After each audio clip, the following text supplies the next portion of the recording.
मुसाबकती हालात ने इस्लामी बैंकों को सरमाया कारी के खातों पर एक मुकर्ररा शरह मुनाफा की अदायगी की पेशकश करने पर मजबूर किया। इस्लामी फाइनेंसिंग इंस्ट्रूमेंट्स में मुजारबा कंट्रैक्ट, जो फरीक सरमायाकारी का खवाहा है, इसे तीसरे शख्स को फंड्स फराहम करने की इजाज़त है।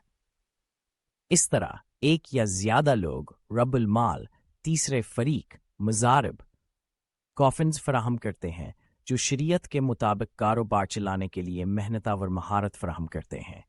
यह रवायत एक टीकर से बिल्कुल मुख्तलिफ है, क्योंकि इस पर कोई सूद नहीं होगा, लेकिन रक मंसूबे की कामयाबत मेल पर अदा की जाएगी। यह हासिलहाज से मुनफरद है कि कारोबार में कोई मुनाफा होने की सूरत में इसे सरमाया देने वालों और मुजारब में तकसीम किया जाएगा। ताहम किसी नुकसान की सूरत में इसे सिर्फ सरमाए फराहम करने वाले को बर्दाश्त करना होगा।